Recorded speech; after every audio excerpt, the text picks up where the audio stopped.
Wajar dong kalau saya punya kecurigaan Kalau seperti itu. kecurigaan. Panji Gumilang jelas dalam statement-statement beliau di dalam video yang disebut sebagai sesat. Tidak ada tuh jejak-jejak sesatnya, saya cermati betul. Siapakah yang punya otoritas untuk menetapkan sesat tak sesat? Majelis Ulama Indonesia. Apa kapasitas MUI? Apa otoritas MUI yang sudah ditetapkan Majelis Ulama Indonesia Pusat tentang aliran-aliran sesat?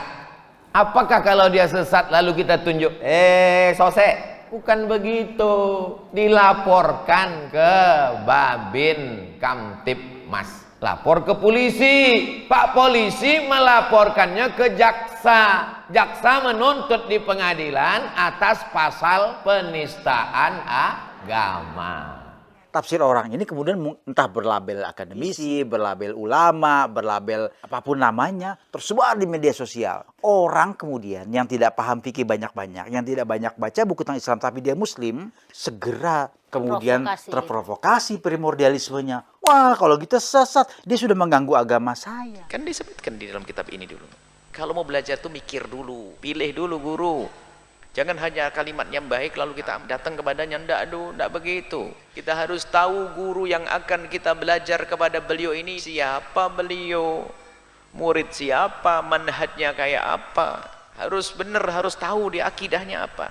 Kita harus tahu dia akidah ahli sunnati wal jamaati asy'ariyati. Kalau sudah enggak, hati-hati, jangan mudah belajar. Bisa tercuri iman kita, akidah kita. Dan jangan sombong. Tapi walaupun Panji Gumilang ditetapkan sebagai tersangka, pesantrennya, Al-Zaitunnya tetap berjalan dan harus difasilitasi oleh pemerintah dan dibimbing, ya, diarahkan supaya tidak ada hal-hal yang nanti bisa pikiran-pikiran yang dianggap tidak benar atau menyimpang itu tidak berpengaruh pada santri.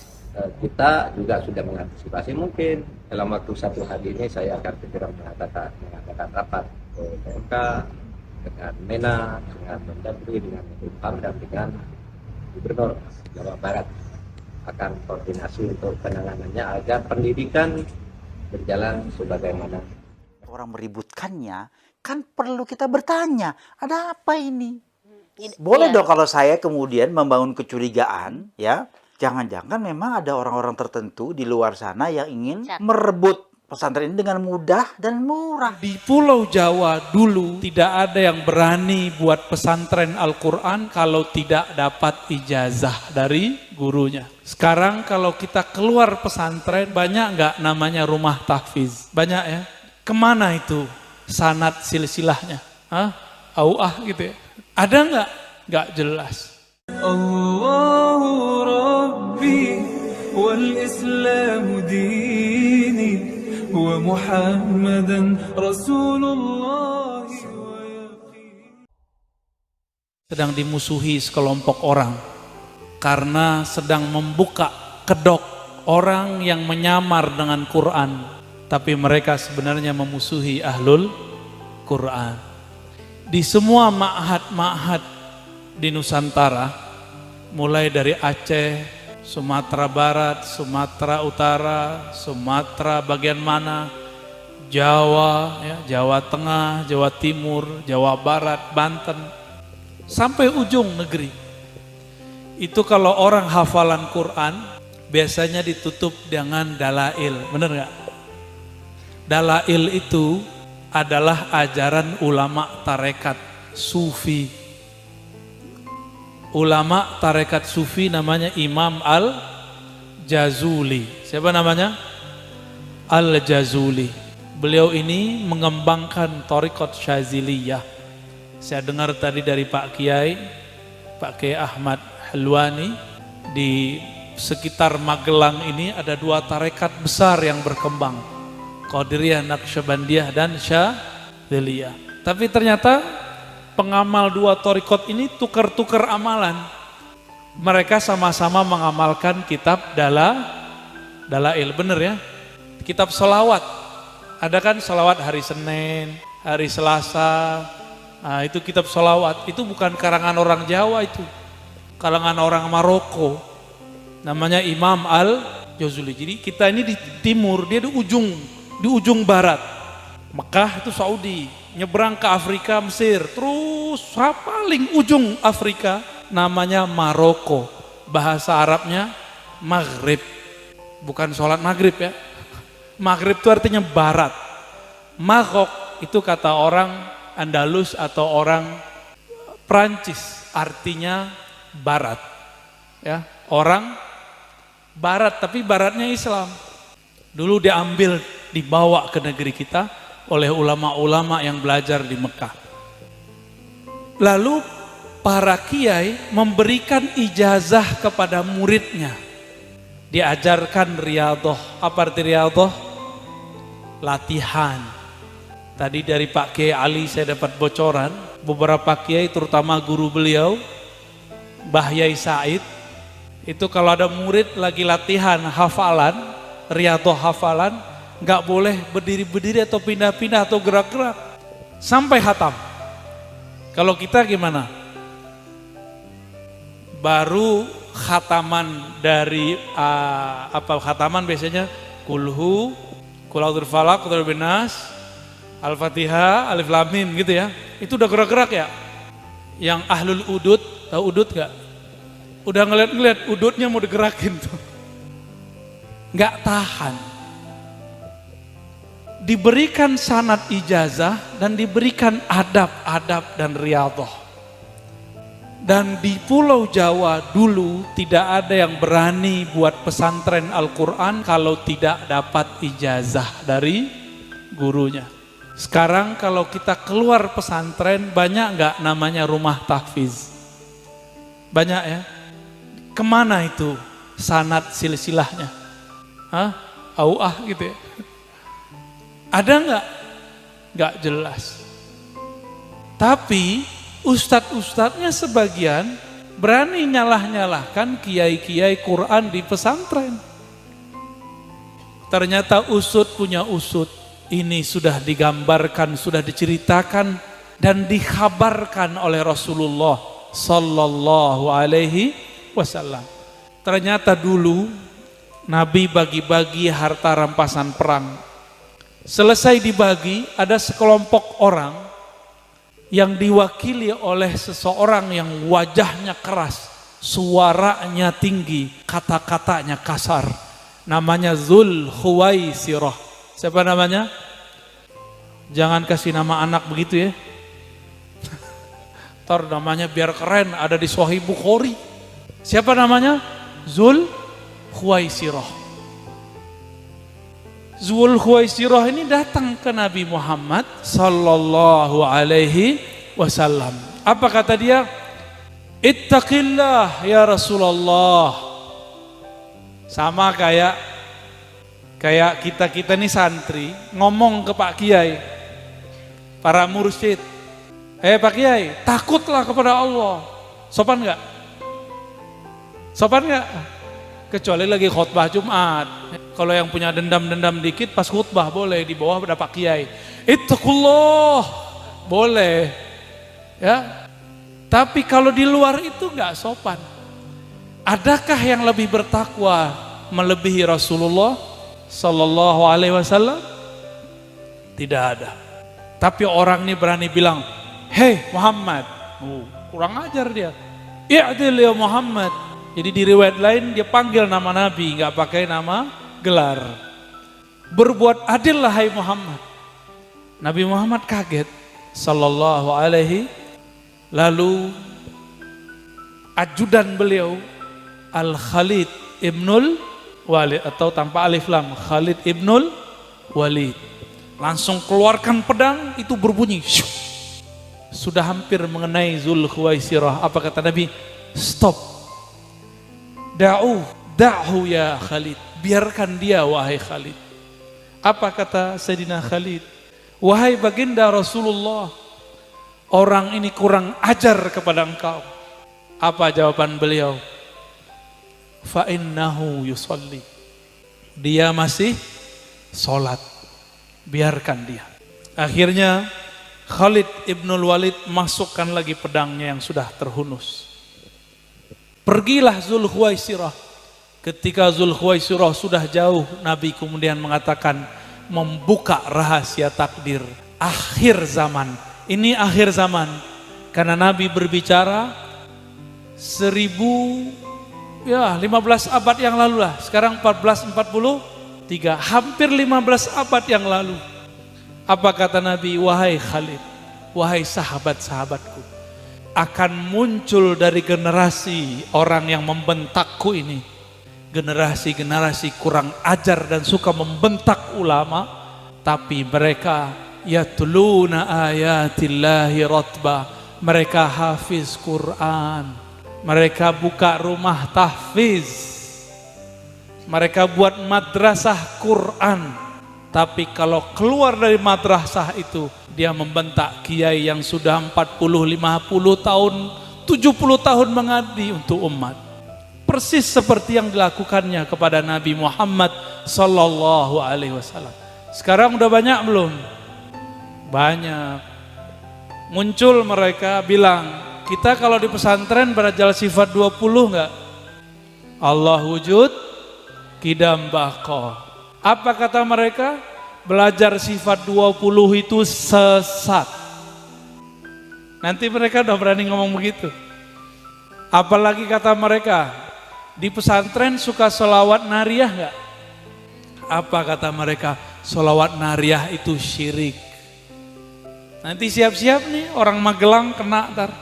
Kalau diam-diam baik, kena ntar. Tapi saya lihat masih belum banyak ya. Masa wong Jowo radikal ya. Tapi sudah muncul. Dulu guru saya Profesor Bambang Pranowo, orang Jawa, nulis buku Orang Jawa Jadi Teroris. Dia orang Jawa. Dan itu terbukti. Yang bom Bali orang Jawa bukan. Namanya siapa? Amrozi. Mirip nggak nama saya? Mirip ya? Itu bukan adik saya, bukan abang saya, bukan om saya loh ya. Namanya siapa? Orang Jawa atau orang siapa? Orang mana? Orang Jawa. Didoktrin oleh gurunya, itu jago Quran. Imam Samudra, namanya imam, bukan imam Masjidil Haram, Imam Samudra. Imam Masjid Agung kalah, ini Imam Samudra. Dia nulis buku tentang jihad, isinya Quran hadis, Quran hadis. Ujungnya apa? Menghalalkan darah bahkan sesama muslim. Usud punya usud yang membunuh mantu Rasulullah Sayyidina Ali karamallahu wajhah siapa? Hafiz Quran, namanya Abdurrahman bin Muljam. Hafiz Quran itu. Tapi dia kalau lihat orang penuh dengan kebencian. Beda dengan Gus Mubarok. Kalau ngeliat orang senyum dulu ya. Nggak pernah marah saya lihat. Dimarahin orang pernah. Saya ngeliat dia dimarahin orang. Padahal dia hafiz. Yang marahin dia bukan hafiz. Pernah senyum aja tuh. Di belakang sih ngerunda. Apa kata Nabi? Akan muncul dari orang ini kaumun, sekelompok kaum yang mereka mendirikan nanti rumah-rumah tahfiz, tempat hafalan-hafalan Quran, ma'had madrasah Quran, tapi la yujawis taraqihim, tidak pernah Quran itu menggetarkan melebihi cuma pita suaranya. Suaranya bagus. Alhamdulillahirabbil alamin. Memang ada Quran begitu bacanya. Karena belajarnya lewat MP3. Ada namanya tri di sini. Mbak Tri itu, MP3, Mbak Tri. Emang ada baca begitu, Gus? Ar-Rahmanir-Rahim, Maliki Yaumiddin. Itu lagi tren itu baca Quran begitu. Waladdallin. Emang ada baca Quran begitu? Qul ya ayyuhal kafirun. Kayaknya keren. Kita tanya, karena dia mimpin sholat, kita panggil ustadz lah. Tat, ente baca Quran gurunya dari mana? Saya berguru kepada Syekh Sudais. Serius, kapan ente ke Saudi? Enggak, lewat YouTube. Saya dengar Syekh Sudais di YouTube baca Alhamdulillahirabbil alamin. Awalnya min, tapi belakangnya in.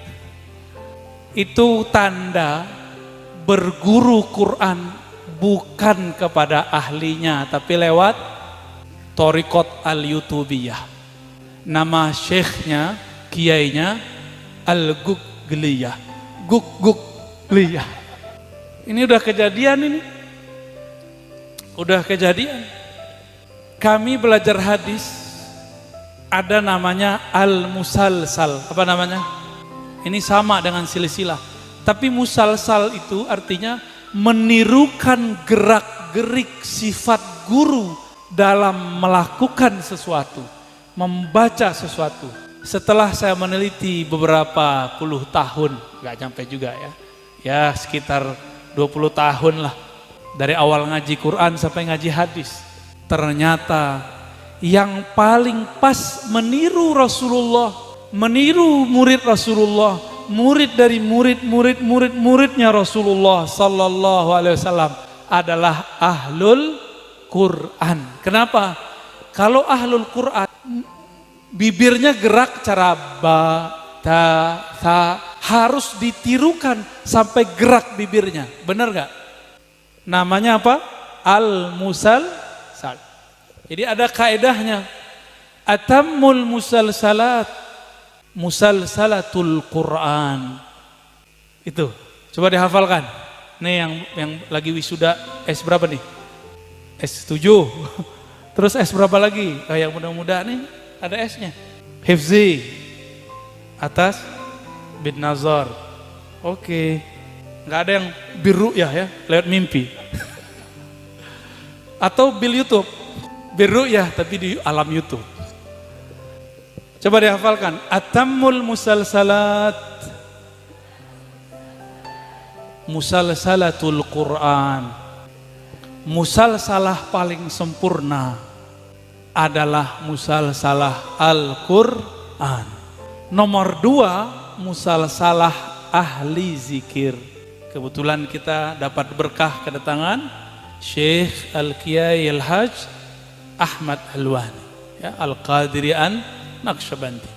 Jadi guru mengajarkan zikir, metodenya seperti apa, dipraktekkan, begitulah sampai baginda Rasulullah Sallallahu Alaihi Wasallam.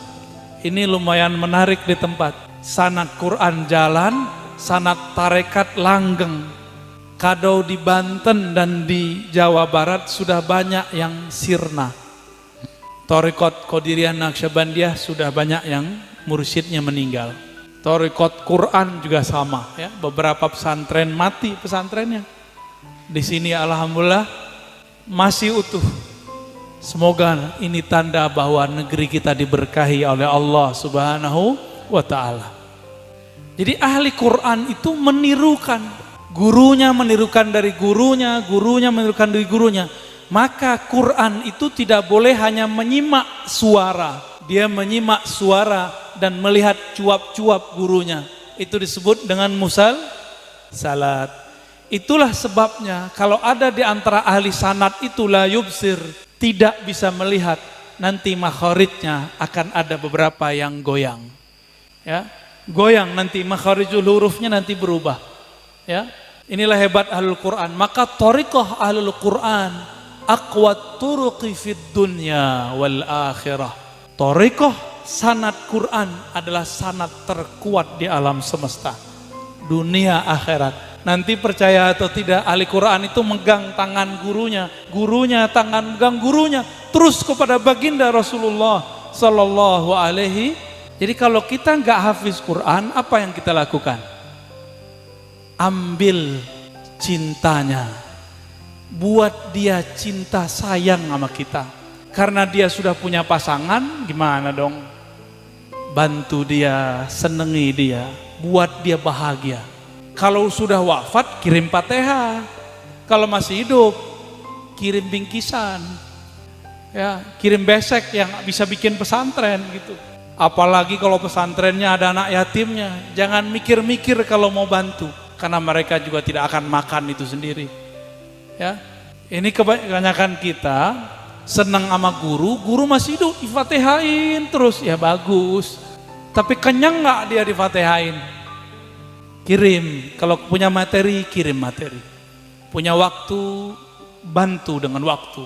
Punya kekuatan jasa, bantu dengan jasa. Punya kekuasaan, bantu dengan kekuasaan. Maka Nabi mengatakan, tuba liman ra'ani. Udah hafal kan? Ada syairnya ya? Bener ya? Ada nasyidnya nggak tuh? Tuba, gimana tuh? Tuba liman ra'ani wa amanabi. Dalam hadis Ahmad dan Ibnu Hibban dikatakan 7 kali, tuba, tuba. Apa arti tuba? Beruntung, beruntung, bahagia, bahagia. Kenapa dia bahagia? Karena dia melihat aku. Kalau nggak melihat aku, dia melihat muridku, sahabat. Jika tidak bertemu murid-muridku, bertemu generasi setelahnya. Dan itu terjaga di kalangan ahlul Quran. Maka saya senang sekali ngelihat ahlul Quran. Cuma masalahnya kan wedok ya. Bahasa halusnya apa? Sama ya. Wedok kabeh ya. Wadon kabeh. Niswah kulluhunna ya. Jadi harus godul basor. Akhirnya ngelihat yang ya Kang Alek ya. Aneh ngelihat ente aja deh. Kalau ngelihat orang takut jatuh cintrong ya. Jatuh cinta ruhani, bukan cinta syah.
you.